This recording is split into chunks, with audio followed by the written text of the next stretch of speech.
Make sure I know it. That's the bomb.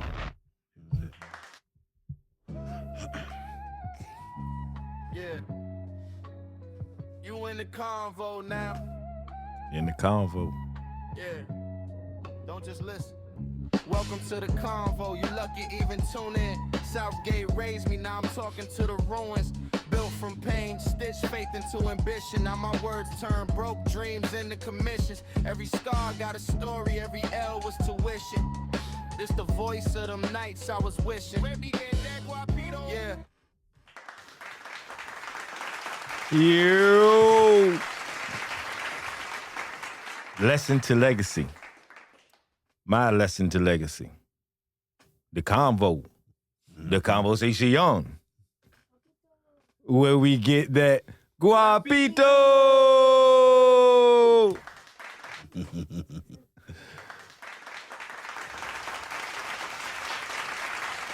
Yeah.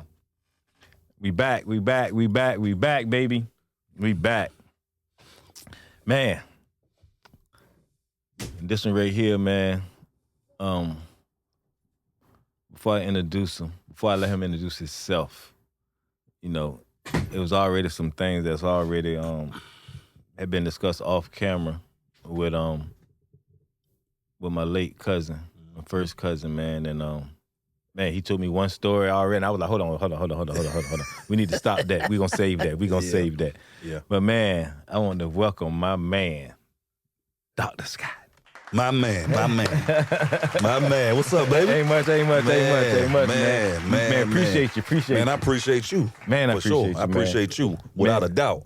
Man, it's crazy how we knew each other before. Well, you knew me before I actually met you when I came home. Right, yeah. And I think I was probably home about a good 2 years before me and you start talking about actually what I'm trying to do now. Right now. That is manifestation. Yeah. You know what I'm saying? You know, and then with the videos and stuff, Yep. I remember me and you, I sent you the videos and we put a little bit together. And I be all watching too. And I be watching. And it just things happen when it's supposed to. For sure. And that's that's why I always say, Jeezy, for real, like at the end of the day, like I said, manifestation is real because everything that you set your mind on, everything that you say I'm gonna plan out and do, now it's coming to fruition.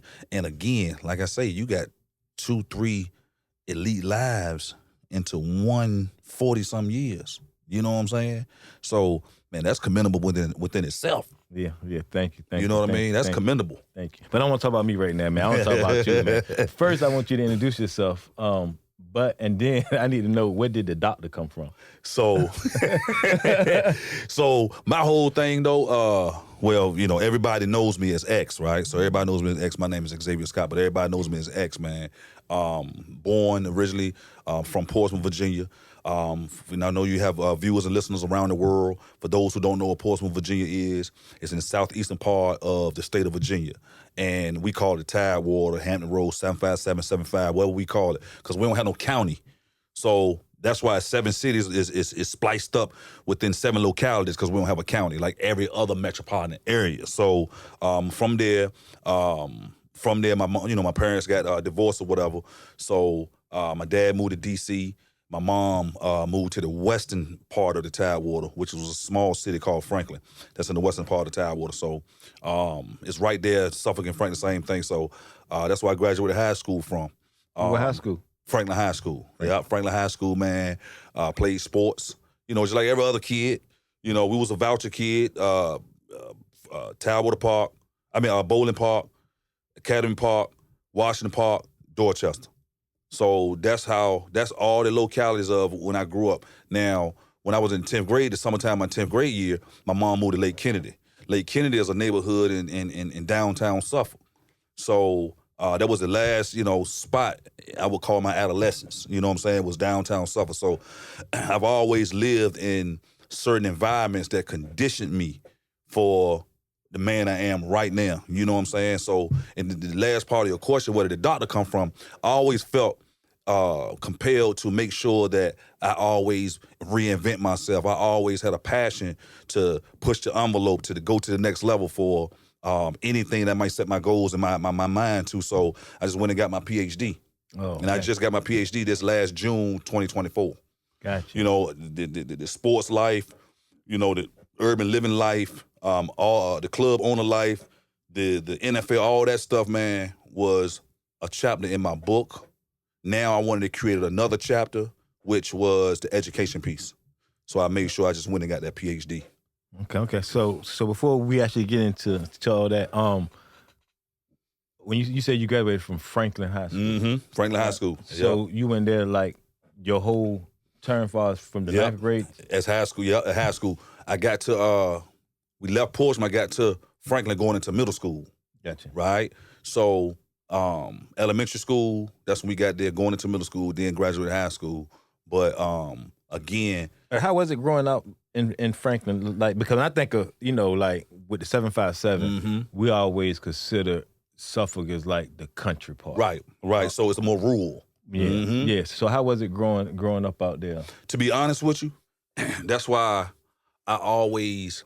Especially from coming from Portsmouth, though. I mean, how was that difference? You know what I'm saying? It's like it's a whole different speed, right? However, I will say Suffolk, the whole west side, Suffolk and Franklin, is a smaller version and a slower pace of Portsmouth from what I've experienced. You know what I'm saying? What I mean by that is everything that Portsmouth has going on per capita, Suffolk and Franklin had the exact same thing going on per capita, which makes it a little more, I wouldn't use the word dangerous, but a little more cautious because the locality is smaller, right? So anything a person can experience in the mile radius in the city of Portsmouth, you can experience the same thing in the city of Suffolk and city of Franklin, but you in a small, more confined area, right? So that's what always taught me. I always had to understand to do things with a little more caution. You know what I'm saying? So my older brothers, you know, my oldest brother caught a state, he went to state penitentiary. My middle brother went to federal prison, which he's in federal prison still to this day. But I still use those combinations, right? I use those combinations of learning experiences. Because again, on the west side, it's the same things that's going on as the city of Portsmouth. However, but when you still combine it too, like my brothers was, they still was in Portsmouth, going to Suffolk. So it was all the same thing. Yeah. So that's why I always, like I said, I took those same rules of engagement that I learned from them, and I just applied to what I was doing. So what's the so when it comes to Suffolk and Franklin, I said you said both of them together, and I actually know my aunt, my uncle married this lady from Suffolk, my Aunt Lorraine. Okay. She was I want to say she was a Gatlin. I know a lot of Gatlins out there, yeah. Lorraine Gatlin, and her son name was Darren. Darren Gatlin? And I believe that was his last name, you know what I mean? Okay. But that was my man, Darren, and had his sister too, I can't think of the name. But now when it comes to Suffolk and Franklin, what's the difference between the two? Or is it just like, because, you know, I can sit and tell you a whole lot of different things between Virginia Beach and Norfolk. Right. Even though it's like right there. It's an imaginary line that separates two between Virginia Beach and Norfolk, yeah. You know what I mean? So how is it with Suffolk and Franklin? Is it like pretty much all the same, or is it like how Virginia Beach and Norfolk is just like totally different? I would say, to be honest with you, I always use this analogy. Franklin and Suffolk is cousins. Not siblings, but more cousins. What I mean by that is the way of life is similar. The things that's going on in the urban community and environments are very similar. Anybody that plays sports, ain't no more athletes running around in Franklin and Suffolk, none but athletes running around Franklin and Suffolk, you know. So you got guys, like I said, from Franklin, myself, Ronnie Reese, you know, played overseas professionally, went to University of Tennessee. You know, you got guys from Suffolk, Lamont Struthers played for the Trailblazers.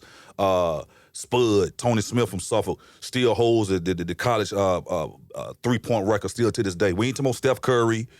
We ain't talking about Ray Allen. Spud holds the college three-point record right now from Pfeiffer University, right now from Suffolk, Virginia. Wow.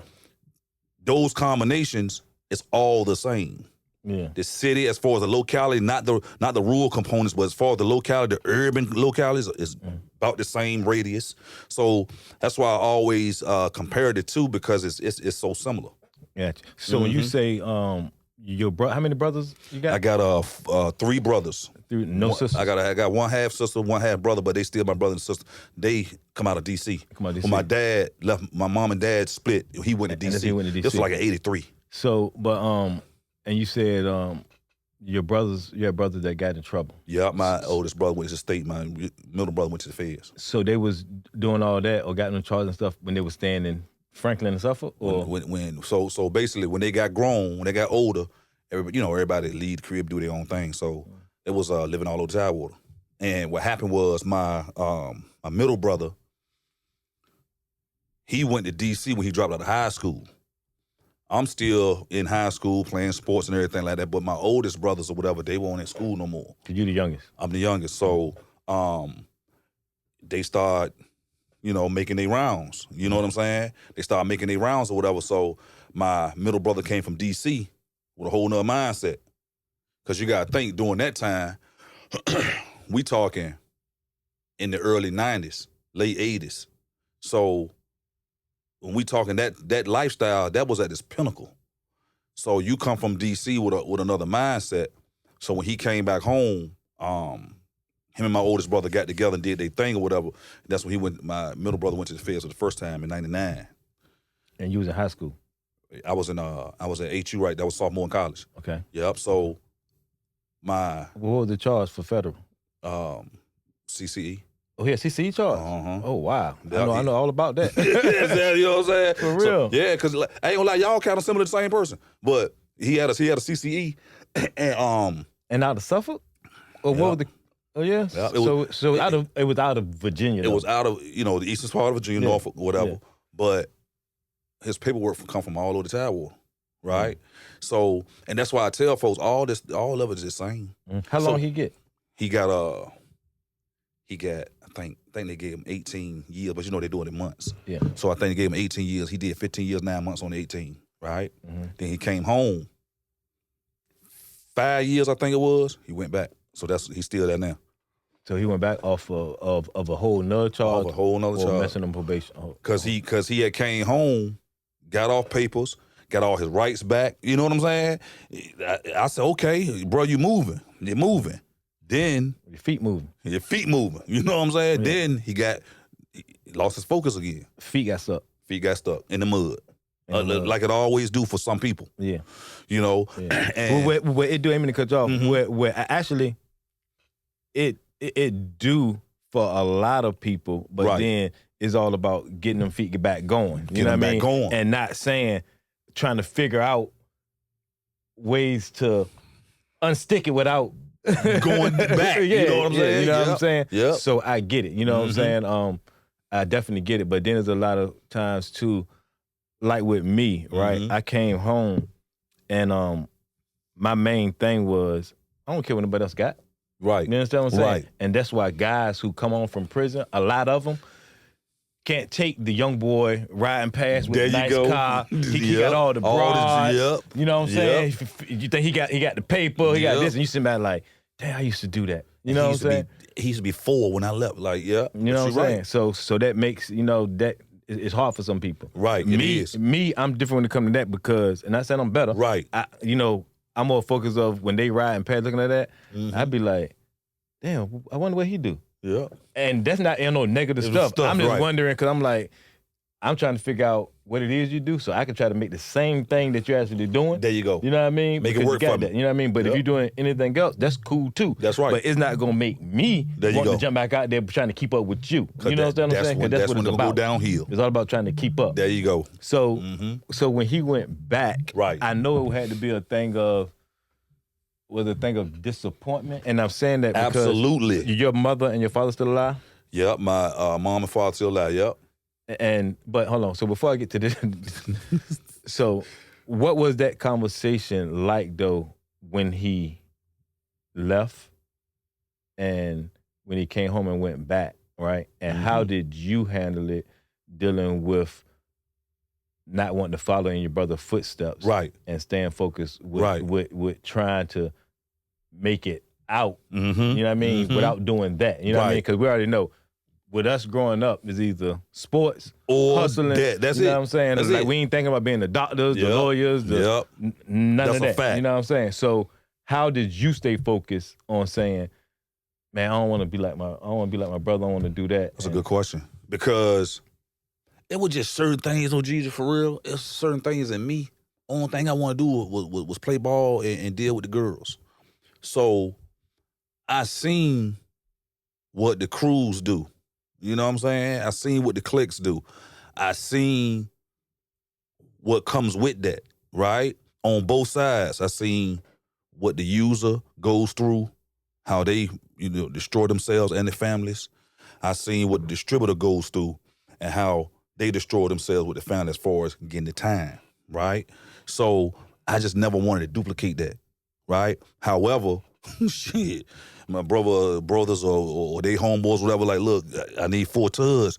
I got $500 for you. I'm gonna get the $500. You know what I'm saying? Yeah. So, but that's how it was back then. Now they don't want to do that with the kids. They want to get the kids a pack. You know what I'm saying? To go crash out. But at that time, that's what it was. So I never even really had the opportunity to even step out there like that. And then it just never really interested me. However, I know everything about what's going on outside because when you're growing up in the parks, it's right there. Yeah. You know what I'm saying? Everything right there. You know everybody who doing what. But I just was never gravitated towards it, right? Mm-hmm. So the second time when he went away, because my oldest brother only went to the state prison once, and then he learned his lesson. He went and got a job, taking care of 5 kids. Yep, boom. All right, I'm done. You know what I'm saying? Boom, that's it. But my middle brother, he just didn't learn. So what we told him before it happened again, we were just like, bruh, we all bid with you the first time. We you know what I'm saying? Yeah. We bid with you 15 years straight. Yeah. We can't bid with you no more. Yeah. You know what I'm saying? Mom getting older, pops getting older. You know, they're in their late 70s. You know what I'm saying? So we can't keep bidding with you like that. So this time right here, man, West Virginia, Allentown, Pennsylvania, Utah. He probably give. We not going there. Yeah. I love you. Yeah. Hey, bro, we ain't going there. But that's, so it's like this right here, and what I seen over like me being young, right? Mm-hmm. Guys in them who really get it, they get it 2 ways. They get it when they can't get out, right? Yep. Like, damn, I get it now, and you can't get out. Yep. And then they also get it. They also get it when when it's like put on you, right? Right. And you sitting there like, damn, I don't got nobody else to come see me. Yeah. You know what I'm saying? Yep. When you get in that space, when how you just said, yo, we ain't messing with you no more. We can't keep going up and down the United States like that. Because it's easy for you to keep going back when you know the people can look out for you. There you go. You know what I'm saying? You're like, man, I'm gonna get in there, I'm gonna get me a hot meal, I'm gonna get me what you call it, I'm off the street. Get commissary every day. Yeah, I'm good. You know what I mean? Why not go back to prison? Why not go do whatever I need to do? There you go. Because I know my family's gonna look out for me. There you go. But when that family stop doing it, you better hope that you got a little bit of time. That's right, dog. Because that's the way for the honest truth. And I don't even want to put this. I don't want to put this out there like that. Mm-hmm. But sometimes tough love is what make you don't go back. You know what I'm saying? I ain't gonna lie, Jesus. I was telling my wife that the other day, right? I really believe in that. Yeah. Because like you said, once you get comfortable, man, I'm gonna have commissary every week. I'm gonna make sure I'm going to the store. I'm gonna have minutes on the phone. I ain't worried about nothing. I'm gonna just do this little 10-year bid and I'm coming.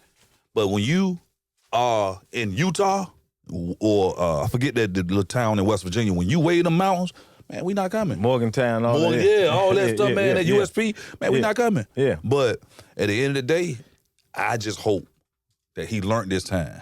Yeah. You know what I'm saying? Because right now, our mom battling cancer right now, and that's an uphill battle within itself.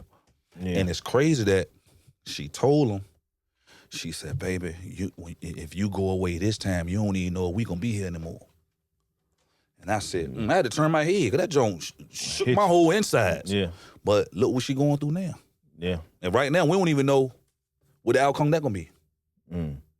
So you stayed focused and you was playing football in Franklin. Yep. So all-state quarterback. Quarterback? Yeah, I played quarterback coming up. Yeah. They changed my position once I got to college, but I played quarterback Little League, Pop Warner, rec ball, middle school, high school, my whole life growing up. But then I got to college. My Hall of Fame coach, Joe T, saw something else in me. He was like... And what college was that? I went to HU, Hampton University. Hampton. The real one, though, you know. Shout out Hampton. Yeah, they be talking that HU. Yeah, that old DC school. That ain't... Before we get into that, right? You know it's crazy, right? Back in the day, we actually used to go ride on campus out Hampton. I'm talking about that was the thing to do. That was the thing to do. It won't Norfolk State so much because it's like we from there. You know what I'm saying? We always seen girls that went to school with us. That's what they went to, Virginia State and Norfolk State. Yeah. That's what I went to. Yeah. So we drove out to Hampton. Yep. Got off and go roll through there trying to, you know what I mean? Like, you know, that was our like playground. That was the thing, right? HU was it. HU was it. And I remember one time we went to a party. And this year when we didn't get the deal yet. Okay. But we was on the verge of Clips was on the verge of getting signed and all that. But we was out there, people knew what we was doing. And I think we was at a bowling alley. And I don't know if it was Hampton side or Norfolk, or they came over here, but they had the actual party in this bowling alley. Oh, for real? We end up going to this bowling alley. I want to say it was on Princess Anne Road. Okay. Norfolk. Okay. That bowling alley right there. That's what I want to, I think. Well, just so happened, HU football team was having the party. What year was this? I'm going to say 02. 02, I was gone. 2002. I was gone. And anyway, I'm in there, but then I walk outside. As I'm ready to walk outside, I'm telling you, it was all us in there. Pusha was in there. I think Malice was in there. Because I think we actually, I don't know if we had the party. It was HU party, but I don't know if we was just... You know what's crazy? Just coming there to just party or what. I'm going to tell you where it was. It was at the park. Was at the park? It was a bowling alley. It's in Norfolk. It's a bowling alley that they had I remember that night. They had it was a bowling alley that they had a party at that night. It was like 01, yeah.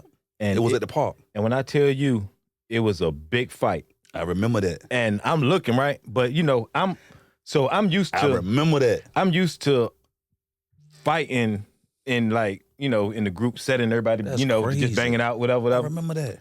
But this particular time, I'm looking, and I'm too cool for this. You know what I'm saying? Right. I'm like, I'm too cool to be fighting and doing all that stuff. Exactly. Like, it was that time, I'm like, I ain't fighting. Right. I ain't doing none of that. And niggas did have toast. Niggas had burners. You know what I mean? Because I'm going to tell you, every club that I went in, any place that I went in, I carried me a gun. I got me a gun in. Somebody had a gun in there. Yeah. You know what I'm saying? Right. But this particular night, I don't know why anybody had no gun in there. I'm glad. You know, but when I tell you, first person I was looking for when the fight came out, I was looking for Pusha. Right. Because a lot of people don't know, Pusha can actually fight. Right. And the reason why I say that he could fight, because I remember one time learning that he used to do karate. Oh, damn. He had karate, and he used to kick boards and stuff and break the boards with his feet. You know what I mean? Damn. And I used to joke and be like, boy, I'm going to make sure we ever get into it, nigga, I'm running straight for your feet. You know what I'm saying? Right. That was crazy. Right. Well, anyway, Pusha hang with this guy named E. Okay. So we all there. So I see the fight break out. So I go look for Pusha. So when I look and I see Pusha cool, I look again and I see the dude from the football team got E in the headlock. I think I remember that night though. It was at the park out in Norfolk. And when he put E in the headlock, he told E, "Go to sleep." Go to sleep. Hey, bro, he put E to sleep. I think I listen. He was sleep. Look. Snoring in that, bro. Snoring. I swear, it was at the park. You remember Red, Travis, all them, Doughboy, all them. Yeah. It was that same night. Yeah, all of them. Yeah. I remember. Listen, it was that. I don't know who it was. Punch my man Z in the nose. Yep. Z, I love you, dog. You know what I'm saying? They got the knuckle. I remember that. I'm gonna tell you straight up. I sat back. Crazy. I sat back and watched. I mean, I just saw big dudes in there. I remember it was that. like what what can I do? You know what I mean? I already know. So basically saying, you mean to run over there to get beat up. Because everybody was getting beat up. Everybody was losing. So then once I seen him put him to sleep. Put him in the dope fiend. When he put him in the dope fiend, and I sit there, I wasn't close enough. I wasn't that close enough, but I saw his mouth say, "Go to sleep. Go to sleep."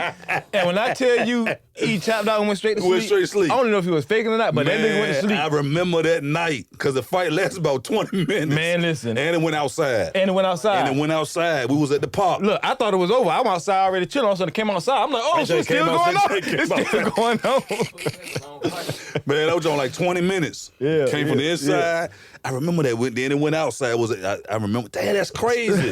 So that was about, like 2001. Yeah, like 2001. Or something like that. It won't no more than 2. That's crazy, I think we man. didn't get the deal yet. But damn. For the football team. But so you say, so you got to Hampton. Yeah. So you went on a scholarship? Yeah, I went on full scholarship, yeah. For quarterback? For quarterback, and then got there. Joe Teller saw, like I said, he must saw something in me. Shout out to my Hall of Fame coach, Joe T. He saw something else in me. He was like, he gave me 2 options, though. When you say Hall of Fame coach, how did he become Hall of Fame coach? So Joe Teller's career winning percentage as a coach is over 70%. Okay.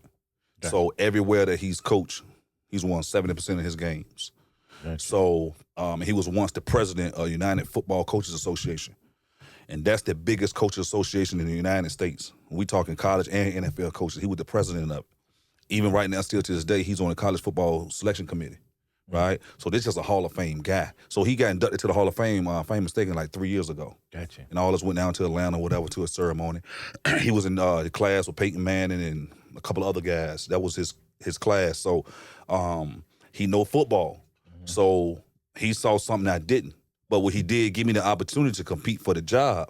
Well, my thing is, I'm not scared to compete for nothing, right? However, I ain't stupid either. So I said, Roy, shout out to my man Roy from Atlanta. He was his starting quarterback at the time. He was a redshirt sophomore, so that means he got this year and 2 more years. He had already won a conference championship already the year before. So I'm like, okay, he ain't going nowhere. So do I want to sit the bench for 3 years or do I want to get on the field? So Coach Shell was like, look, we need somebody at tight end with your size, speed. See, the hybrid tight end back there, I was extinct. I'm not going to say extinct. The hybrid tight end wasn't even introduced yet. The Travis Kelce's and all that. I was doing that back 20 years ago.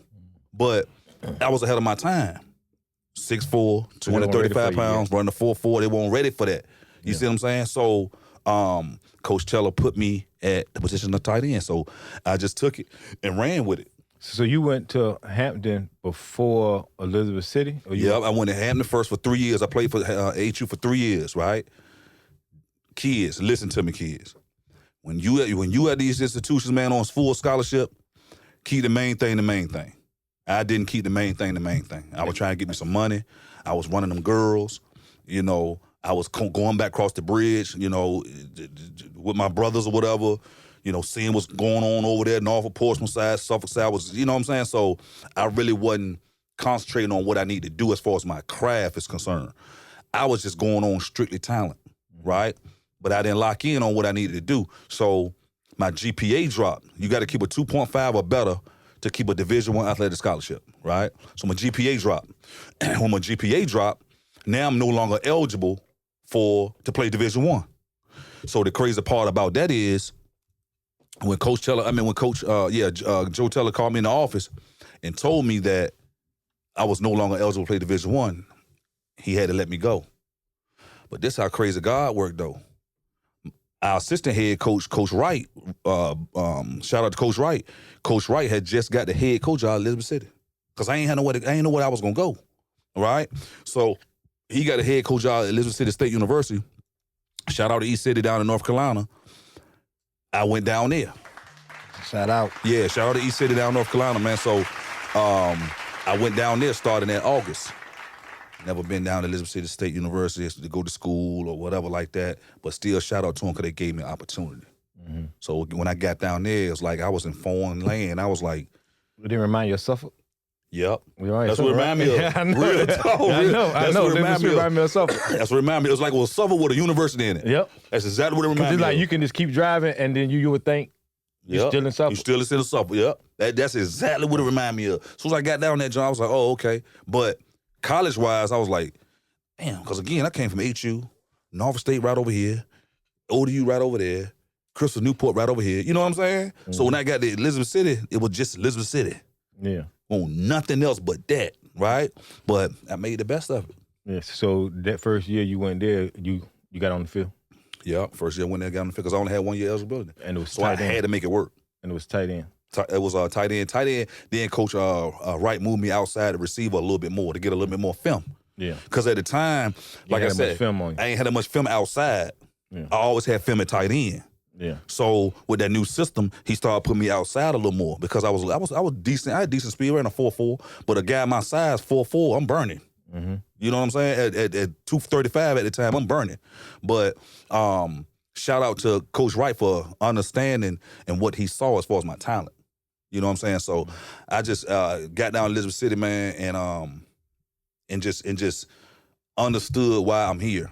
Yeah. I ain't go down there to play. I ain't go down there to make friends for real. I knew I had this one season, and then I'm out. Yeah. So I because like I played sports.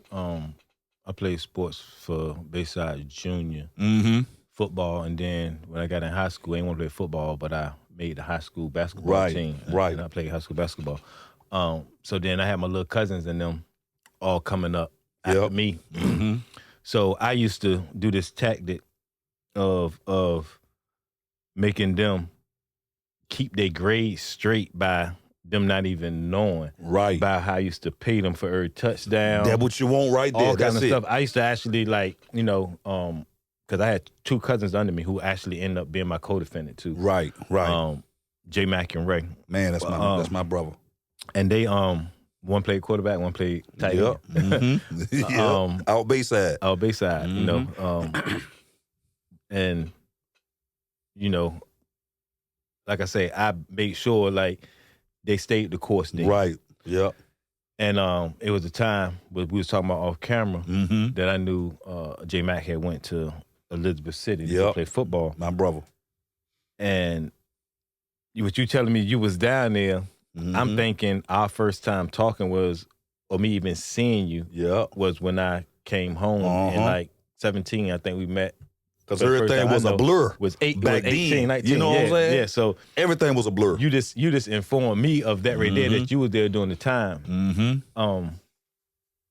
So let me know. So you was there when J Mac came? Yep. So the year I got to Elizabeth City, J Mac was coming in as a freshman, right? So what happened was Coach Wright had interviews.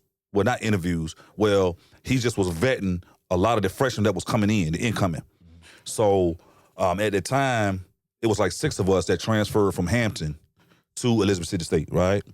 So my man Big Mark, shout out to Big Mark, he from Atlanta. My man Norfolk Sullivan, he from Samoa. My man Mike Stewart, he was from the Goldsboro area in North Carolina. Who was Bud Hope, Southampton. So it was a few of us, but I told Coach Wright I wanted to sit in on the guys who was coming from Virginia, right?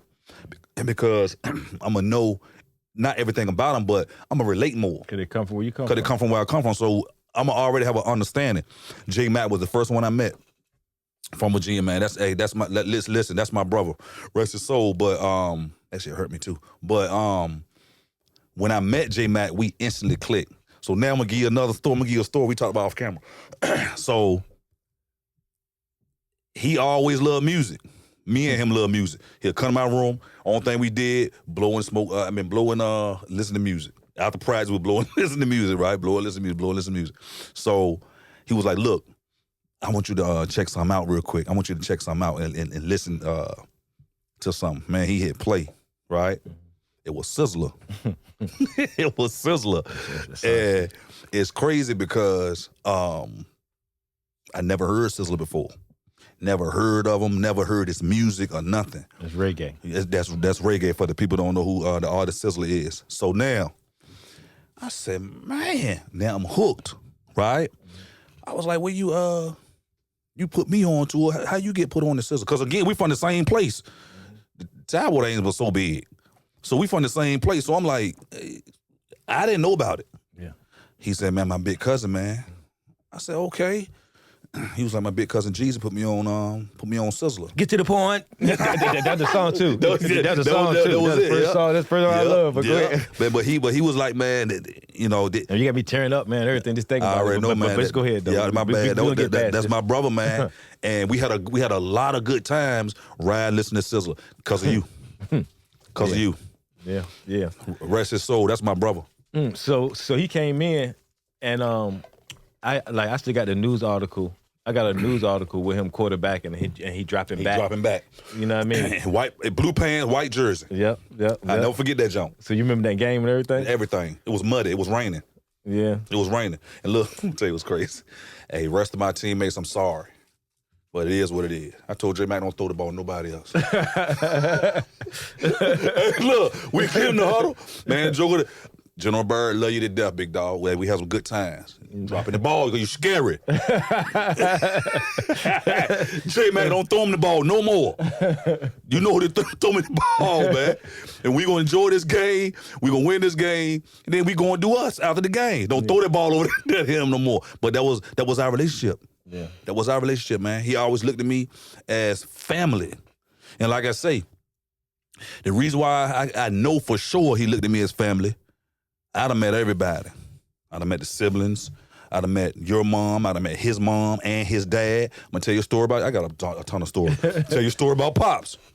We get to Elizabeth City, right? Ain't nothing down there. Ain't no money down there. Ain't nothing down there. Yeah. So Pops had the contract to come to land carpet, right? That was the family business. Land carpet, right? So we come back across the line or whatever. All my Portsmouth people understand where Outer Barber was. So Outer Barber, is, for the people who don't know, it was a project in the downtown area of Portsmouth, right off Effingham. So tear the project down or whatever, and they're building these new single family like duplexes. Like, I can't even describe them, but they're like duplexes basically. And once the contractor built them and built the shell to them, Pops, which is J Mac's dad, got the contract to lay all the carpet in every unit. So me and J Mac will go across the line. So say we got a game at 2:00 on Saturday. The game over at 4. We get back to the locker room, take a shower or whatever. We on the road at 6:00, right? That following morning, we got there going on elbows and knees and toes down that land carpet. You know what I'm saying? Yeah. And Pops, man, he ain't never cut us a check. Pops go in his pocket, pay us cash. That's why we going across that line. You know what I'm saying? Yeah. So, it's funny because that, like I said, that was the family business. We all had to go through that right there when Uncle John was the one who was one of the first one who said, "Yo, I'm going to be an entrepreneur." Right. You know what I'm saying? Right. He was like, "I ain't gonna work for nobody. I ain't gonna do none of that." Especially once he came home from prison. He did that. Yeah. And so he was the kind of person too that's gonna say, "No, you gonna work for your money. I'm not giving you nothing. I'm not giving you nothing. You can come work for it. You can come work." You know what I'm saying? That's what he meant by that. He meant that too. And that's why I think that's why my cousin Ray is how he is. But Ray look just like him. All of us though are like that, and to a certain extent, we don't want nobody to give us nothing. That's right. We rather work for it. Right. And I remember when I went and he used to say my job was the steps. He like, "Yo, you just go do the steps. You can get in there, and all the steps are just on you." That's you. So when I grew up and I started being, in the game, that's how I got so good at laying carpet. I can go into a crib, right? Go take a razor blade, cut the whole junk up and right down the middle. You know exactly what it was. And I can seam it back together. You want to think I cut it, or I can go and rip the whole carpet up. I can put it all back together. Like that's what I was good at. So what I ended up doing was this. I used to hide a lot of my money in the carpet. Cut it open, put it on there. I cut it open. I had a pad. Man, listen, you don't understand. Put it you'll be walking. I'm to my everybody just sitting in the living room. You could be dancing there. I'm saying like everybody sitting on $250,000. They don't even know it. You know what I mean? I'm talking about I had cribs. It is right there. I had cribs and stuff broke into. They looking for stuff. Yeah, right on they the don't carpet. even know it's in the carpet. Right on the carpet. I'm talking about nigga be like, man, I got to take something. Give me the TV. Let me just take something. Niggas just take a jacket, nigga. You know what I'm saying? Cause I'm like, man, come on, man. You know what I'm saying? But that was the family. That was the family business, man. Yeah. But So you say you was also saying you knew about my crib and Tidewater? Look, I got a ton of stories. I told you I got a million stories. So look, this was at the time, I think the records had broke by then. Mm-hmm. So y'all was always moving. Because you said we came to, hold on, do you remember me coming to Elizabeth City? Let me rewind and go to that story. So J Mac come to my room, knock on the door. So I'm thinking, you know, we about to go do our thing somewhere, whatever. So he said, hey, look, I know you be throwing them parties down here. So my cuz, he got this group and from the crib, and they gonna come down here to promote the new record, right? So the new record for the people around the world who don't know that what that record was, it was the grinding record. It was the grinding record, right? That's how far ago this was, so the people know what the time frame is. So it was a grinding record. You had the CDs in a brown box sleeve with the single in the brown box that come to the campus to promote the grinding record. And I had it on CDs. I had them on CDs. It's black and white. I'll never forget it. Man, give me so chills, look, man. You pulled up in the square box, gray Denali with the rims on. You and Pusha T. That was for real old truck. and that dropped down to Pusha. Pusha had that truck. You know what I'm saying? Hey, we was on the road with that the road with it. And I remember like yesterday. So J Mac called me, came to the room when y'all was pulling up. You throw the parties, man. Look, I want you to come out here with Cuz and his artists or whatever. It's just one of them, but they need to go to the radio station. So, like I said, I was throwing the parties at that time because I was already doing the HU. So that was my little money hustle. So I knew Mike Chandler, the program director at the radio station. Yeah, shout out to Mike. Shout out to Mike Chandler. So he's still there too. That's crazy. Took y'all to the building where the radio station was, and then you had it from there. Bro, that's crazy because I remember going to the radio station and all that, but I just don't remember you. That was so crazy, man. That is crazy. Mm-hmm. Because we was J Mac and you in turn. Because we was. Hey, listen. When I tell you I was grinding, like I literally everything was a blur, bro. Man, listen. I was on a mission to get grinding played, man. Bro, and listen. I'm talking about, and it happened. I'm talking about sleeping in the car outside the radio station. Like, and I'm gonna tell you something though. Since you say that, that's why I don't allow people to downplay your contributions. I don't allow people to disrespect your contributions. I step on it immediately because I'm gonna tell you why. Again, I know your whole family, all y'all family to me, right? So that's just my personality. It's always been my personality though. But when people try to discredit, right, devalue and downplay contributions from the scratch, from the ground, right, you a hater because it's well documented. But certain stories like we telling now, it isn't. However, but people know the generalizations and the gist of the mud. They know about the mud. So when people try to take away the contributions, no sir, I don't even allow it. Yeah, I mean, I seen it, and you know what I say that is crazy because you know I don't get into it. Mm-hmm. You know, and I always try to tell what I did do, but a lot of things just that I did go unnoticed because it's the stuff that happened behind the scenes. Yep. So you wouldn't even know I did it. You know what I'm saying? Right. But at the same time, it was you. You know what I'm saying? You know what I'm saying? And I was never that person to brag on what I used to do because it was all a team. You know what I mean? I'm the same way. Yeah. So that way, if I ever heard one of them, right? If I ever heard one of them, right, say anything about what I contributed, then I have a problem. You have a problem with exactly because everybody was right there. Because everybody was right there. You know what I'm saying? Mm-hmm. I'm talking about and not saying that it couldn't have happened without me, but it didn't. But it didn't. It is what it is. You know what I'm saying? You understand what I'm saying? Which I tell the story all the time about when we first did the grinding video. Right. In the Tidewater Drive crib. Yep. And we didn't have the label was just paying Diane Martell to direct the video. Yep. We didn't have no money for nothing else. Right. In front of Curry Park. And the label wasn't gonna put no extra money up. Yep. You understand what I'm saying? Mm-hmm. But a lot of that stuff was funded off of right, exactly. Off of this greenback. Right, exactly. You know what I'm saying? Yeah. And that came with the look. Like, you know what I'm saying? Because a whole lot of people don't understand this right here.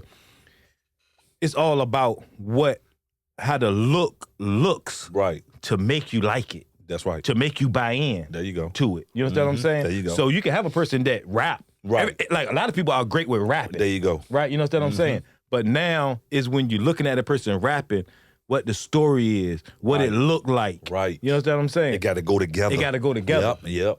That's right. That's what makes it work. It got to so mesh. I was part of that glue to make it look right. I ain't say I was the one to make it look right. But you're right. I was part of that glue to make it look right. Because the rap matched what you were seeing. What it was seeing. There you know go. what I'm saying? Yep. And then I'm going to say again, which I always say, and not to take nothing away again from Pusha, because once I went away and Malice stopped and all that, he put it on his back and took off. But now I'm gonna say that again. You still gotta look at the glue of that whole situation. There you go. Once they seeing, okay, his manager gone. You know what I'm saying? Now they're looking like kind of fell apart a little bit. But they looking like, damn, it's some truth to this story here now. You understand what I'm saying? So now looking at it and it's like, oh, you know what? Yeah, it's believable. It make it look good. There you understand what I'm saying? There you go. So I'm always a part of it. Right. You know what I'm saying? Hey, for real, I ain't get my gift yet. I ain't get my gift yet. He married gifts for Christmas. Yeah, because them niggas got some money. You might well get yours. Boy, y'all, hey, boy. You might well get yours. Y'all in a whole nother lane out there. I see it. Is. But one thing about it, though, I'm still here, baby. Yeah. I'm still here, That's man. right. I love them guys. You know what I mean? Like, because I'm 7'5'7". You know what I'm saying? Exactly. But we're going to get out of that real quick. So, we got to tell the story, too. I got to tell you a story, too, about the Tower of the Drive. Yeah. That's what I'll get you back into. So, look. Again, me and J-Mac, it was boring now in Elizabeth City in North Carolina. It was boring. So, we was always, back home, we was always across the line. You know what I'm saying? So, this particular weekend, we went to HU, my old stomping grounds. I said, look, I got 2 joints, man. We going to see what, we're going to do us, right? So, he was like, man, but we ain't trying to get no room or whatever. He's like, look, my cousin got this crib over out in Norfolk off Tower with a Drive. I said, oh, okay, that's what's up. We took him over there. Y'all took him to the dope spot? We took him over there with the pool table and everything. We took him over there. Did our thing. Y'all went to the jump. I had my mom there at too, but they weren't there sometime. Like before I bought them there, it was a straight spot. It was the spot. It was the spot. We had them girls up in this spot. The girls ain't know where they was at. They ain't know where they, because again, I think one of them from Chicago. They weren't even from the state of Virginia for real. Yeah. So took them over there, and then fast forward, because we would have been over there 2, 3, 4 times. We done took Jones over there 4, 5 times. Because y'all was at the town, y'all started moving already. Yeah. The record was moving, y'all was all over everywhere. So he was like, where you at? Time. We in such and such. I said, well, all right, well, shit. We go pick him up, J-Mac. We gonna take him right over there to the goddamn spot. Yeah. And then we go drop him off, and then we go back across the line. So fast forward, the grinding video comes out. So when the grinding video comes out, J-Mac had hit me, was like, don't that scene there in the kitchen look familiar to you? I said, boy, you crazy. But all that stuff came together, right? But it made the beauty of it. Mm-hmm. You know what I'm saying? And what I mean by that is it made the beauty of it because everybody was moving as a family, though, as a cohesive family. You know what I'm saying? And a lot of things y'all had going on, y'all didn't even know that we was reaping the benefits of it, second, third person. You know what I'm saying? So, like I said, a lot of stuff back then was a blur because everybody was trying to get somewhere. Yeah. Everybody was doing their thing, trying to get somewhere, man. So everything was a blur. Yeah. Now we done all slowed down. We can reflect on it. You know what I'm saying? But it was a good time, though. Yeah, because he been in the crib smashing jumps and everything. I'm thinking I met him 2018. He back in 02. He been around us since 02. Since 02. That's crazy. For years. I'm gonna tell you another story. I got a million stories. Got a million stories. So this during the same time. During this was about 04 or something like that. I came back from Charlotte at the time, but I still knew everybody, right? Y'all got booked at the Nova. Cause I ain't never, carried myself like a wolf. I ain't never carried myself like a, you know what I'm saying? I ain't never carried myself like that. I always show respect first, but my personality has always been a protector, right? So it was this promoter, I ain't gonna say his name, I know him personally, I ain't gonna say his name, that booked y'all, cause he had a party at the Norval. Mm-hmm. He booked y'all on a walkthrough at the Norval at that time, like in about 04, 05, somewhere around there, booked y'all on a walkthrough. Mm-hmm. He tried to play with the money, right? Mm-hmm. Tried to either pay y'all late or either he was trying not to pay, right? So I'm just getting there. Me and a few of my partners, we just getting there, whatever. So the energy had already got high. He came and told me, everybody was in there that night. Like I said, Travis, Ray, everybody was in there that night. So I was like, hold on. Let me, you know what I'm saying, see what's going on. Because like I said, I never carried myself like no wolf. Mm-hmm. However, I always led with respect and I'm going to demand it at the same time. So I'm like, no, I can't let them try to play with the money or whatever. So I went to holler at the promoter. Because like I said, I know him personally. Been knowing him for years, know him personally. No, such, it won't like that. But make a long story short, y'all got the money. Gene came and shook my hand. For the word Malice came and shook my hand and said, man, I appreciate you, brother. Y'all left. I'm glad you did that, though, because it could have ended ugly. That's what I'm saying. That's what I said. Especially with Big B around, because Big B used to go get that bread. That's why I said to the promoter, I'm like, this ain't that type of vibe for real. Yeah. You agreed to something. Get them folks their money, man. Yeah. And it's just like that. It wasn't no arguing back and forth. Me and him went in the back room in the Norval, where they when you come in where they put the coats at, in the front. Yeah. Me and him went in that room. Just me, no cruise or nothing. It was just me and him. We had a conversation, paid the money. It's crazy, man. I feel like I just seeing your face now. It's so crazy. I see looking at it. It was a blur back then. Definitely. But so Elizabeth City. Mm-hmm.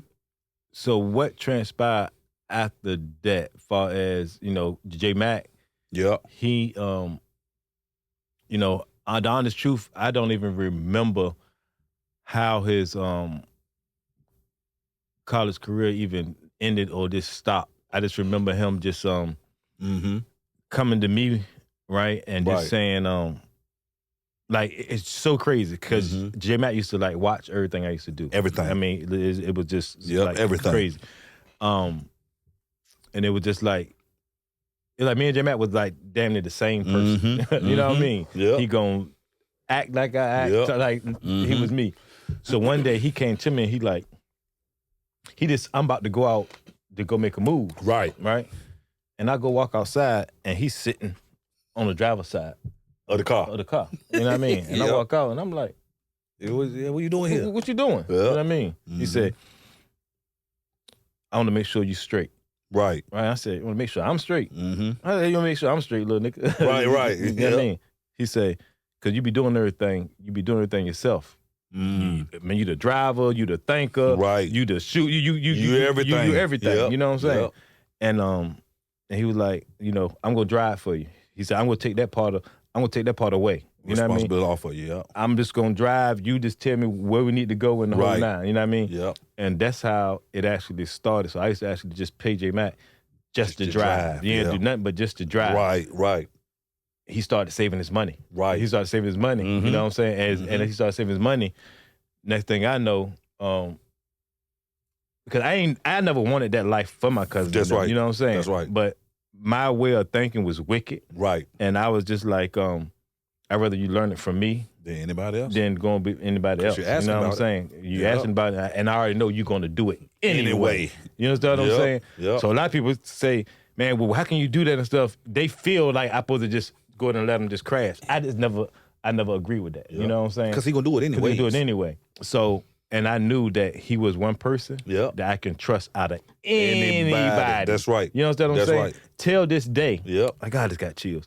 Till this day, J Mac is the only person that knew where all my money was under the carpet. Times I sent him to go put the money under the carpet. I knew it was there. He the only one who knew how much I ever was worth. Always loyal. J Mac knew everything about me. Always loyal, man. That was the one person that like he was the one that I said, yo, anything happened to me, XYZ. Yep. He knew what to do. Yeah, that's right. You understand what I'm saying? Yep. And like to your question, when I went to the league in 2003, 2004, right? He always told me, he was like, man, when you leave, goddamn, it gonna just be me. Because we were hanging each other every day. We was together every single day.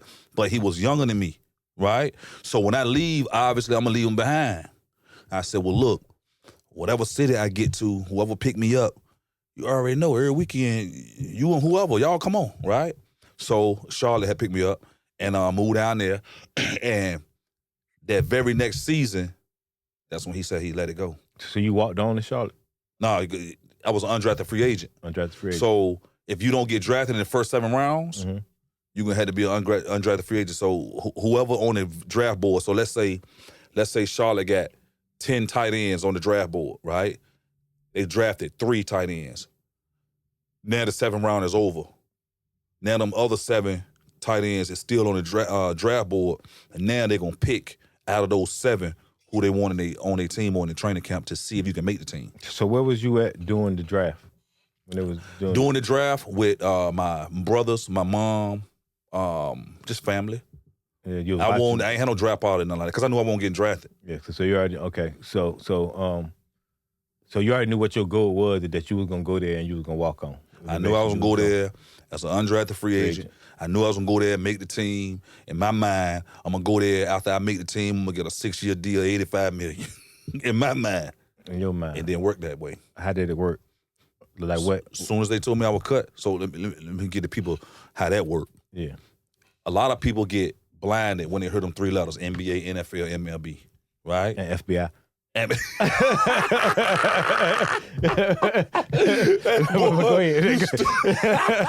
Boy, you stood them 3 letters too. They are 3 letters. Yeah. When they get it, but they're right on time too, dog. So them 3 letters, man, people get confused and like, yo, they NFL, NBA. But, bro, if you ain't the top 5 earners on the team, you don't got no money. People be thinking that. So the league minimum back then, it was like $400. That's before taxes. 400 what? 1,000. Okay. But that's before taxes. Yeah. So you walking away with 200. 250. 250, you know what I'm saying? Yeah, 225. And then with that, you ain't never had no money.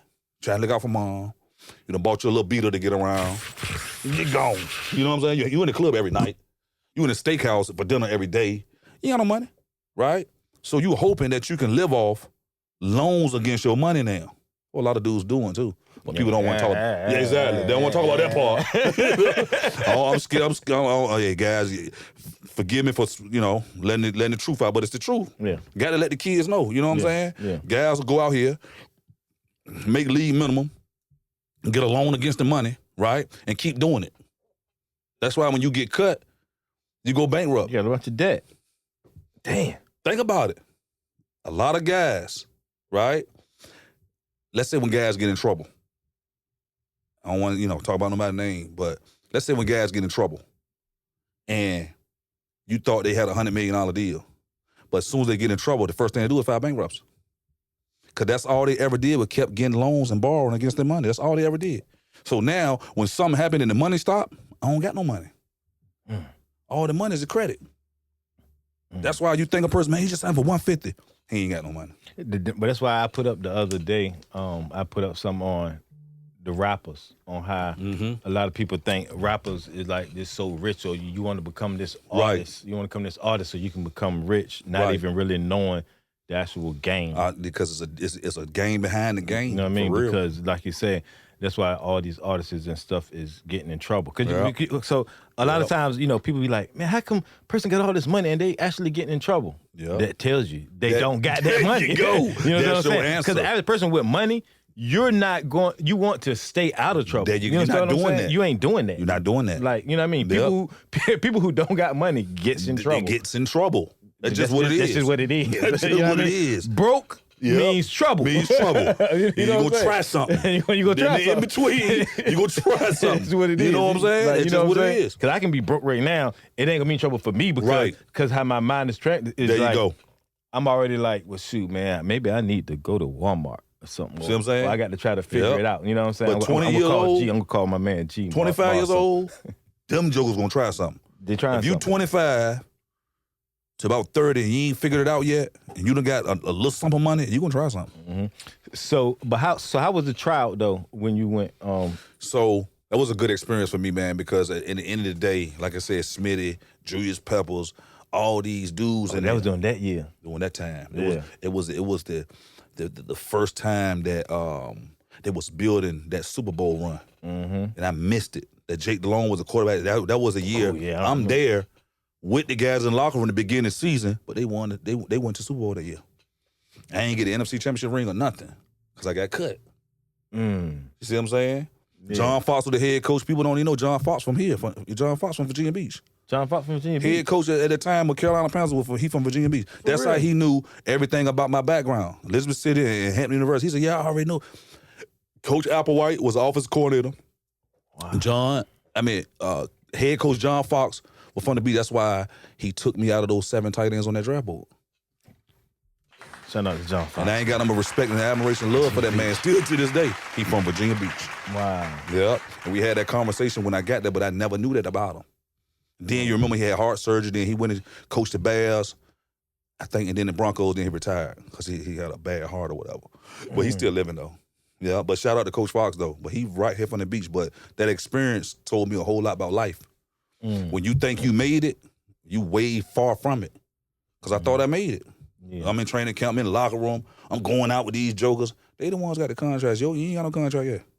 Yeah. I had a rookie minimum contract at the time, getting $3,500 a week. So how was you told though that you weren't gonna make it? Like a tap on your shoulder. I lied. Let me rewind. I need to give you. Let me rewind. Soon as you get to the facility, your card don't work no more. Damn, so you can't even get in. You can't get in the building. You pull the card out, boop, and you thinking, boop, boop, the door ain't opening for you. You can't even get in there. So now, run my card, man. Hey, dog, let me see your card. I can't let you see mine. They're looking at you from the inside of the door. So I'm like, if I get in there, I'm on the team. You're on the team, you know what I'm saying? Joker, boop, boop, boop. Then you see somebody come get you. Come on, we got to go upstairs. You go upstairs, that's what they tell you. Appreciate everything you've done. But we decided to move on. They tell you straight like that. And we'll get you a plane ticket or whatever, or you want to drive home or however you want to do it. So why didn't you go to another team, or how does that work? Stupidity on my part. But you could have tried to just go walk on to another team. Because my agent already had me a contract in the CFL. But my retarded self, I'm thinking, man, I ain't going across seas, even though it's another country, but it ain't cross seas. Still could have went and got about $250, $300 over there. Housing was paid for, lodging was paid for, food per diem was paid for. So only thing they were taking out was taxes. They was gonna house me, feed me, and everything for free for those few months that I was in Canada.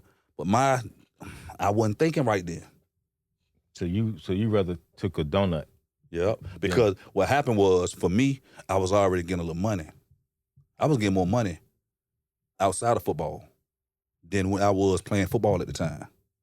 You see what I'm saying? Because what I was doing, like I said, when I got to Charlotte, I already asked you that. What was you doing? I'm gonna tell you what's crazy. What I was doing was, when I got to Charlotte, shout out to Adolph and my man Orlando down in Charlotte. They're the two biggest promoters in the whole Mecklenburg County. Still right now? Still right now. Still to this day. You go down there, ask for Adolph Shriver. I don't care if you got comedy shows in Bojangles Arena. I don't care who you got coming down there, Adolph Shriver, somewhere around it, right? So I'm doing Hardee's at the time, but I ain't spending no money, right? Because the only thing I'm saying is like, yo, hey, Pep, look, because Julius Pep, he don't go out, he don't drink, he don't do nothing. So, hey, look, I got this party coming up. I need to do the grand opening, right? I just need you to come through, say hey to the people and go about your business. Because you got to think about it, at the time, the Hornets they wasn't winning. They wasn't popular. Mm-hmm. They ain't had nobody. It was Steven Jackson, that crew down there at the time. But the Panthers was the biggest thing in the city, right? Mm-hmm. Julius Pepper come through that normal packet. We get 700 people in there at $25, $30, right? I'm doing this twice a week. So I'm getting 25, 30 grand Friday and Saturday. That's why I say I was distracted, because I was supposed to have been in the bed getting ready for practice in the morning, but I'm still out up all night 4 or 5 in the morning trying to collect this money. Tweaking. tweaking. Hey, tweaking. You know what I'm saying? Yeah. So I didn't put the main thing first. So that's how I was making more money outside of football than I was in football. So that matriculated to club owning. That matriculated to now I'm booking talent. So all that started going together. I won't think about football no more. Only thing I had to do was still go to Canada.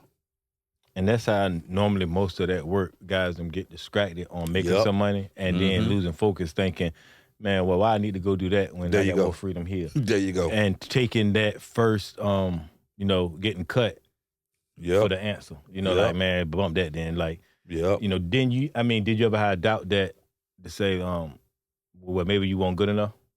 I did. But see, what happened to me was I knew, like you can see right on the wall for certain things, right? I knew I wouldn't get cut because Coach Applewhite started calling me HBCU. He won't even call in my name. So remind, exactly. So remind you. he basically said, hey, black boy. Exactly. Basically, you know what I'm saying? Come here. So in training camp, your last name is on your helmet. They gonna write your last name and put a piece of tape across everybody's head. But they don't care if it's Steve Smith, Juice Peppers is across his helmet, right? Scott is right across my helmet. You still intentionally call me, hey, HBCU is your rep. Damn. I knew then, they gonna cut me. Because they always think that HBCU, they ain't that good. That's right. See, HBCUs weren't popular at the time. Yeah. And it still ain't. I mean, it is. On a major scale, it's not. Because it still like got some uncertainty. Yep. That's a fact. Because nobody value the athletes in a whole. They always handpick certain ones and put them in the draft. If you take notice, they ain't gonna have no more than 5 in a draft. Is it a thing? I'm pretty sure now, but back then, was it a thing you think like owners and GMs and stuff like really check your background and say, oh no, I don't want to mess with that? That's a fact. And the reason why I said it because like that's a fact. Bayside, that's what they do. I would say, man, Virginia period is like, you know what I mean?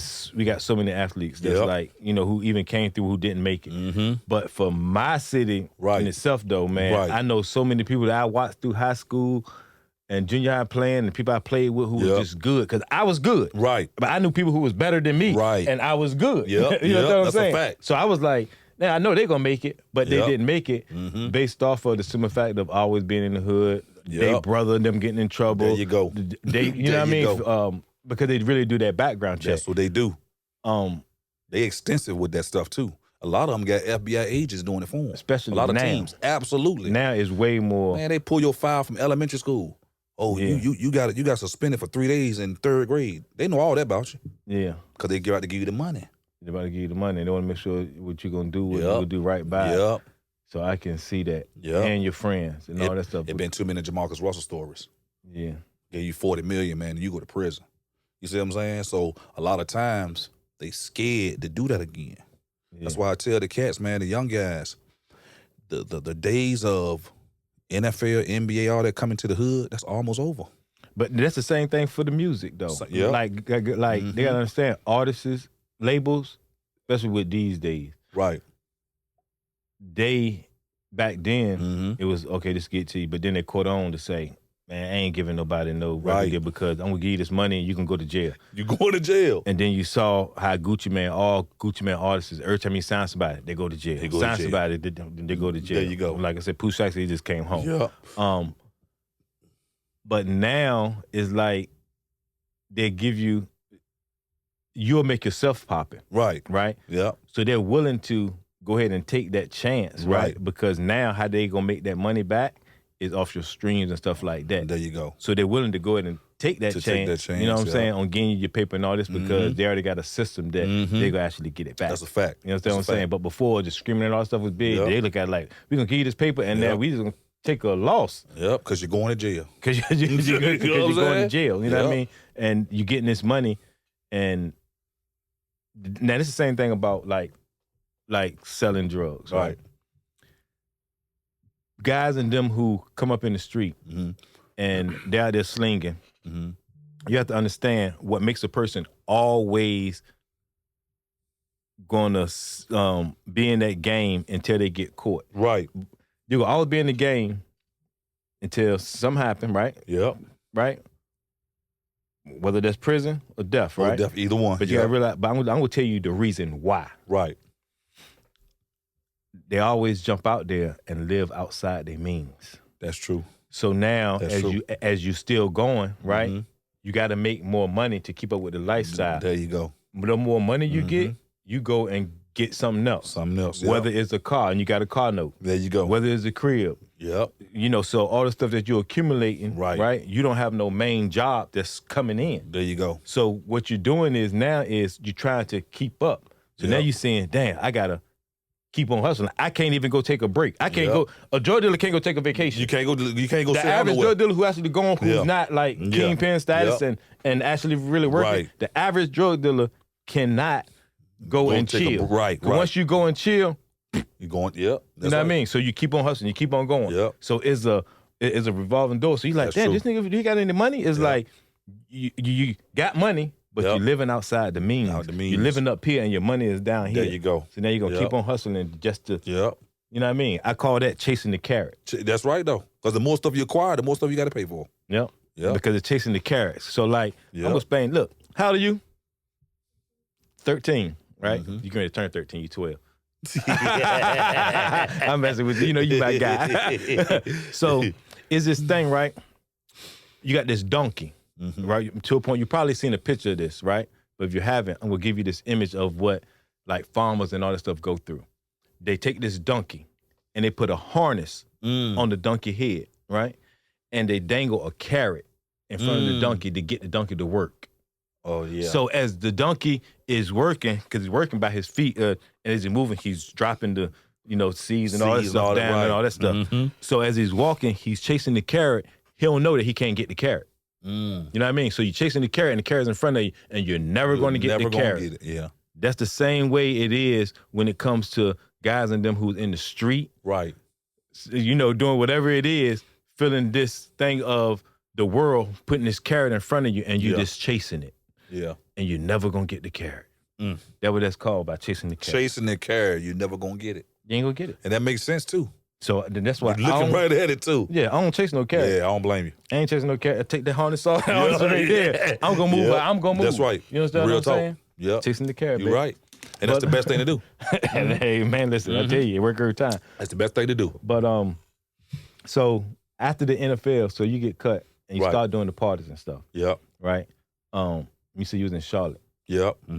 So what was your next step after that? So, like I said, I had to. A lot of people don't like telling these stories when they in that particular position, right? So I got real depressed, right? And what I mean by that is I didn't know what I was about to do, right? So I was staying in the house. I ain't go outside. Bills piling up. So I had to tell myself, hey, man, what you doing? Literally, I told myself that like every day for like a month. Like, what you doing? You need to get out of this thing. This ain't you. What are you doing? Right? Because you come from a tree of hustlers. You come from a tree of people figuring it out. That's who you are. That's where you from. Everybody that's from here, that's what they do. They figure it out and get it done. So that's what made me say, you know what? I'm going to go start promoting my parties full time. Being a club promoter full time. So that's when I started doing the club promoting thing full time. I did. That was every day of my life, and that got me out of my rut, right? So you came back to Virginia or you stayed in Charlotte? I stayed in Charlotte for a little while, then I sold my townhouse, right? Because the townhouse I bought, that one Charlotte was beautiful then, boy. I'm talking about cheap. You can get a brand new construction for $85,000. This was 2005, 2004, 2005, before the boom happened. Then the boom happened, everything high. But I had a brand new construction for like about 93. So, because it was right on the borderline of South Carolina, right on Nations Ford Road. Everybody from Charlotte or live in Charlotte knows exactly what I'm talking about. So the line was like 5 miles from South Carolina. Rock Hill was like 25 minutes. That's why all the players stayed at almost in Rock Hill, South Carolina. Nobody really stayed in Charlotte. But sold my townhouse because I needed some bread to get back home. That's going to make me at least a little bit comfortable. You know what I mean? So when I came back to Virginia, I bought a club. Want to shout out to Rick Mark, and it's crazy because An old Jewish guy that I had befriended while I was playing, right? I met him through a DJ at Picasso's one time through Captain 85. And rest in peace, Captain. Yeah, rest in peace, Captain 85. So he sold his club. And I was like, man, I think I want it bad because I already know how to pack them in there anyways. So I got my money now, couple of dollars, but he was like, nah, I'm going to just do 6 months, right? Trial period. I said, 6 month trial period, it's over. But I ain't telling him that. You know what I'm saying? Because I already know what I'm going to do. 6 month trial period? Because everybody I done built relationships with, I'm going to just have them come through that for the free. I'm going to just pay for your flight and your hotel. That's it. That's what I did. So that got me to club owner. Now I learned how to book talent. Now I'm starting to get talent. Now after I get talent, now I'm starting to manage talent. After I start managing, everything started matriculating to everything, right? Because again, I'm meeting everybody at the same time. So I'm moving and shaking all of this at the same time. And then football was obsolete to me then. You see what I'm saying? This before I had kids and all that, but then the kids came. Had to slow down. You know what I'm saying? Yeah. But yeah, that's how all that stuff matriculated, man. It came to a head all at one time. Because I never wanted to stay still other than that time that I got depressed. But I went and saw therapy and all that. I ain't mind doing that. Yeah, so you ain't never ever at that time though wanting to go back and revisit on saying, man, I'm going, because you got a lot of guys in who either got cut or stopped playing or something happened and they be like, man, I'm getting back in shape. I'm going back. You ain't never had that period of time? I thought about it, but it was crazy because, like I said, when I was thinking about it, I was already making money over here. So I thought about that for like a month, 2 months. Because, again, I had called my agent back and everything. Like, hey, Ray, what we going to do? I think I want to revisit that CFL thing. But it done passed me by. It done moved on. Yeah. And I really wasn't tripping when he told me that. I was just like, oh, okay. I just double back and see, what you got. Or if you got anything for me, just call me. Because that's one of them things where what they say is better with one in the hand instead of two in the bush. Two in the bush, exactly. Real talk. You know what I'm saying? Yeah. Like, I got this right now. Yep. Ain't thinking about two. I'm kidding about that. Yep. And then I had started managing my cousin anyways. Because he had got drafted for the Redskins and then got traded to the Bengals. So when he started playing for the Bengals, I already knew the business. So I done seen all these NFL contracts anyways. So I know how they look. I know what they talking about. I know what they doing. I know what the future is in the contract. I know what the incentives are. I know everything about the contract. So I started managing him when he went to the Bengals. And that got me in the door in the sports side on the business side. He went to the Redskins, you say? He got drafted for the Redskins in 2002. Xvarier Scott, he got drafted for the Redskins in 2002. Then got traded to the Cincinnati Bengals. Remember when Marvin Lewis was a defensive coordinator in the Redskins? Marvin Lewis got a head coach job at the Bengals. He took Greg with him. Man, it's crazy. Like Clinton, Clinton Portis? Yeah, no CP. Yeah. You met him? Yep. When Greg used to play with him down there in D.C. and that was Bruce Smith was there, Jesse Armstead, Jeremiah Trout, all them guys on the same team. So Clinton, my man. Old Clinton, yeah. Right? So funny Clinton story. So I was cool with this. You remember the movie Life? Yep. You remember the big black dude? He said, "You go eat your cornbread." Yep. Bear. The dude called him name Bear. So Bear was my man. Right. You know what I mean? Like, because I was going to LA a lot. Right. Back then with the music. So me and Bear came cool. So he tell me, he say, "Hey man, I want you to go with me to go meet my man Clinton Portis." So I was like, Clinton Portis? I'm like, yeah. I'm like, all right, sure. I'm like, he played for Denver, don't he? He like, yeah. You know what I'm saying? I'm a diehard Redskin at the time. Yep. So we gonna meet Clinton. So, I'm like starstruck, but at the same time, I'm like, he played for Denver. You know what I'm saying? Exactly. So me and him just kicking it. And he tell me he was on his way to go get his feet done. And at the time, I'm like, you getting your feet done? I don't know nothing about getting feet done and all that. All that stuff is like, to me, that was some feminine type stuff to me. You know what I mean? I was like, you're going to get your feet done. So he says, bro, I'm going to tell you. He said, it's one of the best feelings in the world. But he said, not only that, it make you walk like. Right. You know what I mean? Yep. And he was like, and I'm a running back. Right. So it make me run like. Make him run like. So I'm like, So I said, you know what? I'm going to go with you. Right. So we all go, and I remember sitting down the first time. He in one chair, Clinton in one chair. And you the other one. I'm on the other one. I'm getting my feet done. I'm like, man. And it's so crazy because at that time, and I mean, it changed my life. Right. I started getting my feet done after that every other week. I mean, to the point I used to call him and be like, "Hey, you want your feet done?" He'd be like, "You going every weekend?" No, you don't go every weekend. Right. You know what I mean? I'm like, once a month. Yeah, I'm going every weekend. I might go the next day. You know what I'm saying? So funny story. So he called me. I called him one day, and he tell me, he said, man, I'm supposed to get traded. Yeah. He said, man, I'm supposed to get traded, man. Like, I think I'm on the trading block or whatever it is. I want to say this was like 06. Coming like to DC. Right. And he says, yeah, I'm about to get traded, whatever. And I say to him, Clint will tell you this. Clint will tell you this story. Right.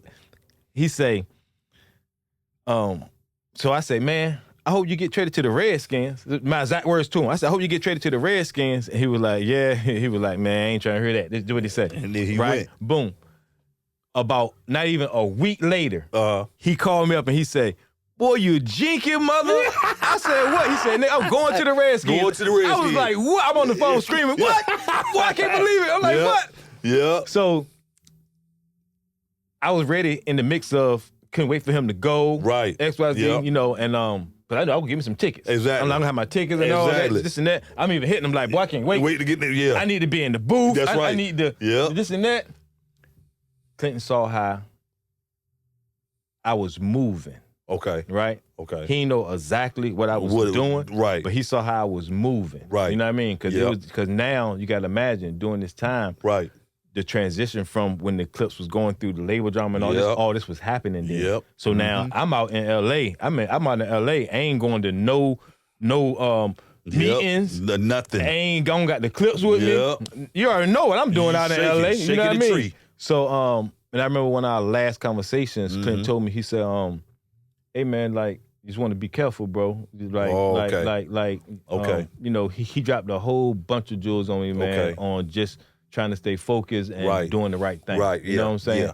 And probably like 2 years later, I end up getting picked up. That's when it happened. Yeah. But and I know he probably saw that too. Like, dang, like nigga, I ain't know you was that. You know what I'm saying? Yep. But since I came home, I be seeing him. Okay. Talking to the kids and all that stuff, and me and him following each other. Because he down Delaware State with DJ now. Yeah. So I be seeing them. I hit him the other day. You know, me and him follow each other on social media. Right. Like I told him, whatever he need from me. That's right. I'm there for him. That's you know right. what I'm saying? Especially anything with the kids, because like I'm saying, he was there for me though. At a time, you know, when he was trying to teach, but at the same time, he was also letting me know, hey, bro, you got to, you better get it together. Because see, you was in it, so you couldn't see it. Yeah. When you in it, on the outside, you can see it clear. Yeah. It's a saying that everybody should live by. When you in it, you get blinded by the light because you're too close to it. Too close to it. Too close to it. The light's so bright you can't even see it. Yeah. But a person from the outside, it's dim. Yeah. The light ain't bright so they can see it clear. But if you in it, the light too bright. Yeah. So I want to shout out Clinton, man. Clinton, you saw baby? CP, yeah. Old Clint. Oh, hey, look, we all Redskins fans, Clint. Wish you could still run, baby. Hey, listen. Hey, look. And if you got any extra tickets, you know, you can still get. Come on with it. I know you be going to the alumni weekends. Yeah, man. Old CP, man. Man. That was good times, though. Yeah, Jeez, it was good times, man. No, it was. That was some good times. All of it was, man. Yep. And everything, think about it, everything ran together. Everything ran together. Well, like I said, it was a blur because everybody was moving, but everything ran together. Yeah. Everything ran together, man. Yeah. Man, like I said, man, I appreciate this time, man. Man, I appreciate you too, baby. I appreciate you, dog. I appreciate you. But before we leave into that, explain what is Culture Shock and all that, and everything you got going on and stuff. So the Culture Shock podcast, man, that's me and my cousin podcast. Like I said, Xvarier Scott, he's the co-host, and I'm the host of the show. We always try to interview and get people on that pushes the needle in the envelope. And you're going to start our next season up. I'm not at liberty right now to say why we on hiatus. Mm-hmm. However, I done told you a story out of it, but however, when we crank back up, we're going to crank back up season 3. But, man, we done had everybody from Quincy Carter, the first black quarterback, Dallas Cowboys. We done had Rasby. For those who don't know him, he's the creator of B2K. We done had my man Elijah Baker on there from Tony. So we done had a lot of people from a lot of walks of life on the show. You know what I'm saying? We even had my cousin Katava Burton, Dr. Burton. She's a mental health expert. to make sure everybody mental is correctly and giving you the things and the signs of what to look for just in case you might be struggling in mental health. So I want to interview. For sure. Like I need that one. I put y'all in contact, man, and get her up here, man, because she, like I said, she will help people that you don't even know that you dealing with it. You know what I'm saying? Like I said, so many symptoms and stuff that she was conveying on an episode, I just didn't know. So we just put people on that show, man, all walks of life, man. And right now, me and my cousin, we got Cover 3 Foundation.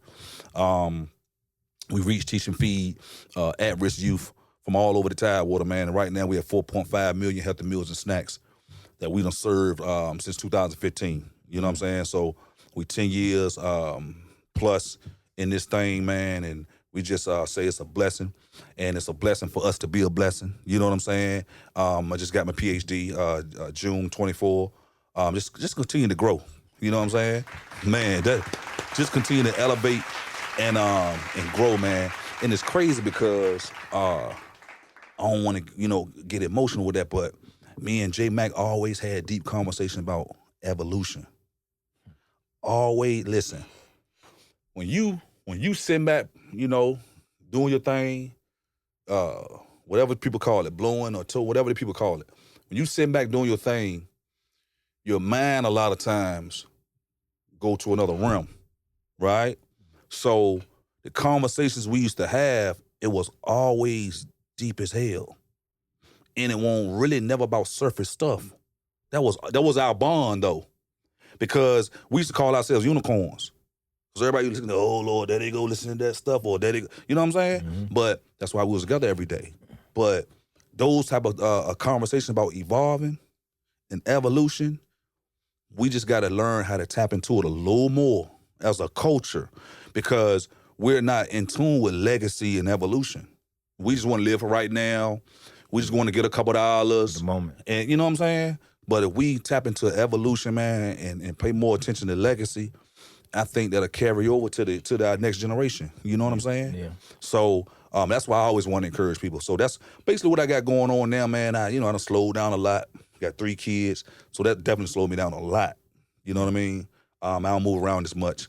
I fly every once in a while, but I don't do much. Yeah. You know what I mean? I don't do much. I sit still. You know what I'm saying? Yeah. I just appreciate you having me here. No, man, I appreciate you, man, because I've been, like I said, man, especially with J Mac, you messed me up today with any of that right there. Like, I definitely didn't think it was gonna go there from when I, had talked to you the other day and been trying to get you on here. Like, I never knew that. So yeah, I was saving it. Yeah. Because a lot of time, 2Gs, I know you the same way, man. I don't like talking about it. Yeah. You know what I'm saying? Yeah. So every time I talk about it, I'm like, oh Lord. Yeah. You know what I'm saying? Because I want to do a segment on him and my other co-defendant. I had another co-defendant, which was my sister, baby daddy, from, my niece's father. Right. Both of them took their own life. And that's why I say dealing with a lot of mental stuff. Because I know I'm effed up. Right. I'm effed all the way up. You know what I mean? I just know how to manage it. Yep. Manage it a little better. But I'm you know what I mean? Like, I know all the stuff I've been through. Right. And you know how it is with people. Everybody take it differently. That's a fact. That's you know a what fact. I'm saying? Yeah. That's a fact. You know what I mean? I don't believe in when they say a person is stronger than another. I just look at it like sometimes it's like a disease. That's a fact. You know what I'm saying? Yeah. But like even with my cousin J Mac, before he took his life, I told you we was it's saying all the signs, a lot of the signs was there. Right. Meaning not that he was gonna take his life. There you go. But meaning that something was coming to an end. Because it was like me and him ain't talked for a couple months because he was running, whatever. Everybody be doing their own thing. Everybody doing their own thing, yep. And he started hitting me up, and I knew something was wrong. Because I was sending them little money, like $50 here, right, $40 here, there, right.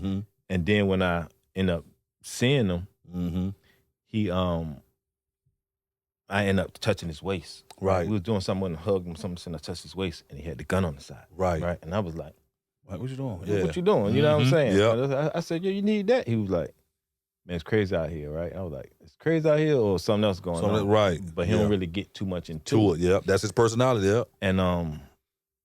And I remember I said, well, I'm gonna go to this game, to this Washington game. You want to roll with me? Right. And he was like, man, damn right, this is and that. Because he loved them skins too. So I go and I get him a jersey. Right. He's one of my old jerseys, so I go get him a jersey. So we riding up there, and as we riding, you know, we playing reggae. Yep. And he hardly ever listens to rap. Ever. That's a fact. Because so I had an older cousin by the name of Victor who passed. Okay. Who put reggae on to me. Right. You know what I'm saying?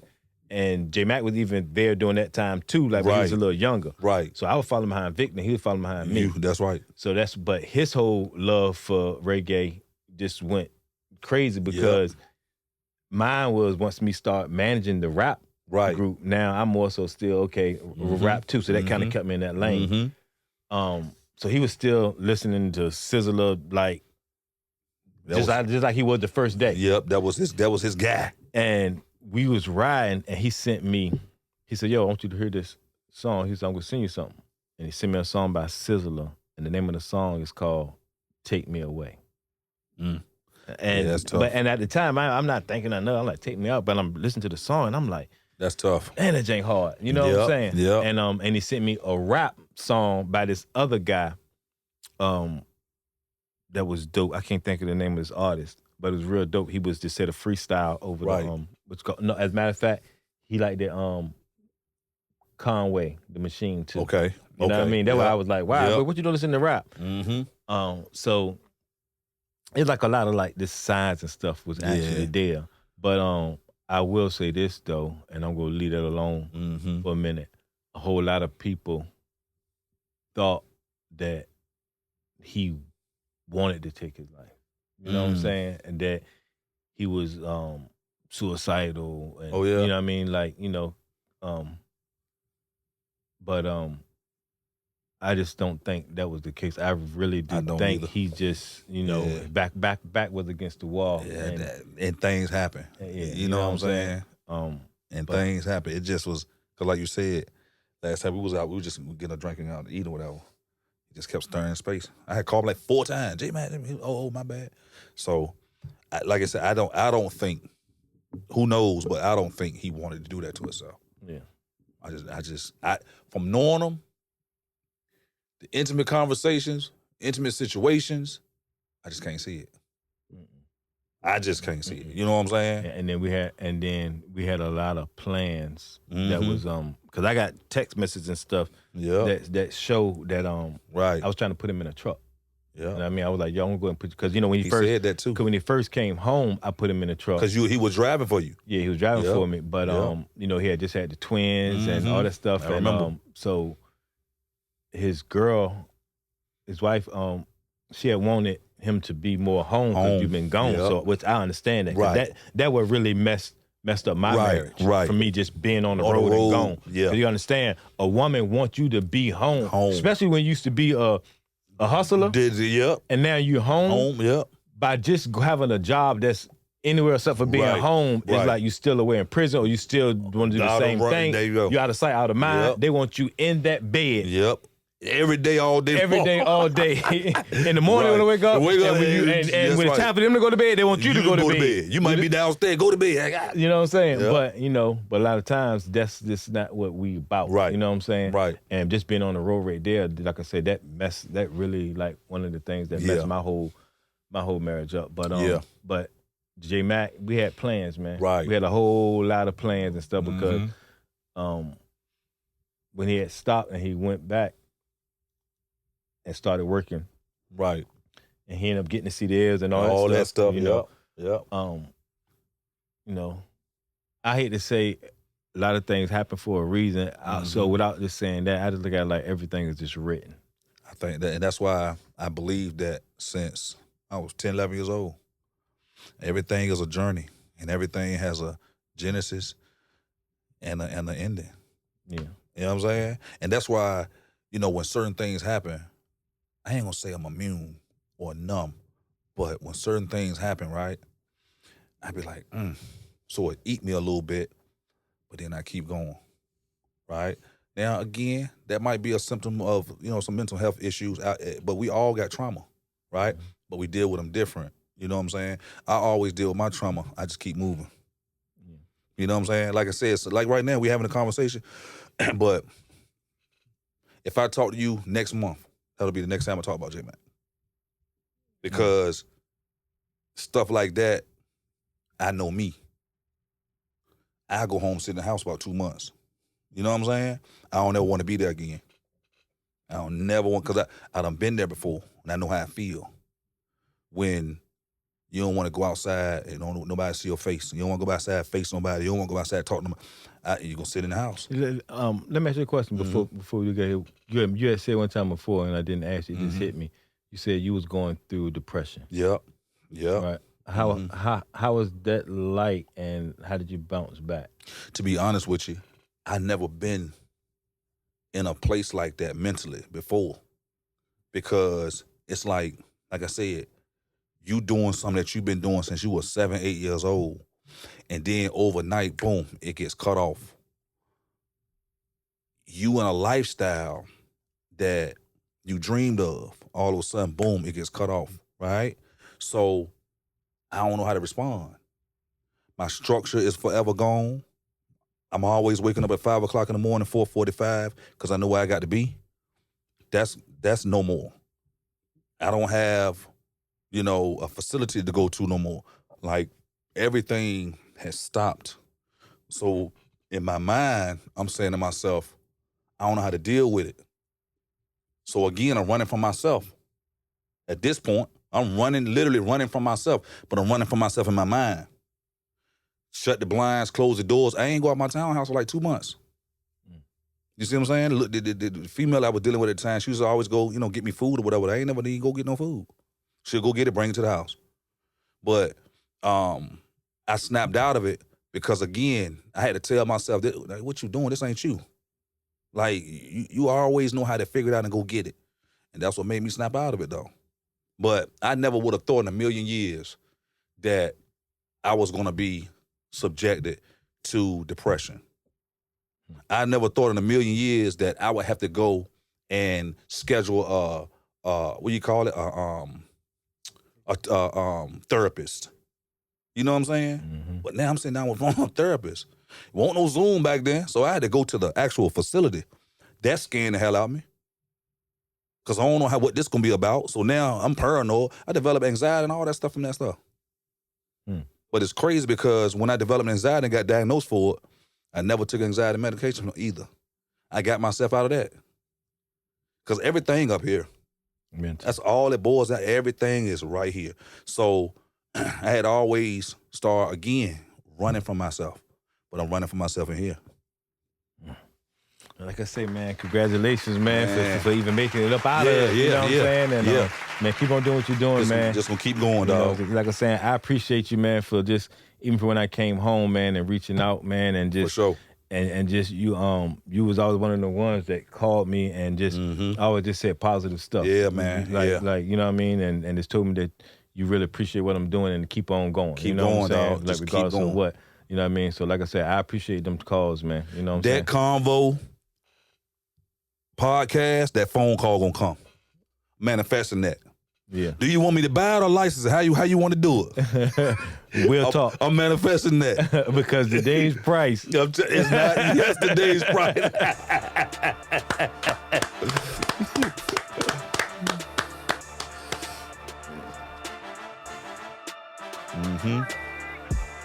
We're brought to you by 384 months of Sacrificial Lamb. Amazon. Go ahead and get that. Yep. Check out this Shopify too. You actually can, on TikTok and on YouTube, you can actually go purchase anything up there on the Shopify. But again, 384 months of Sacrificial Lamb. Y'all go get that. Go get that.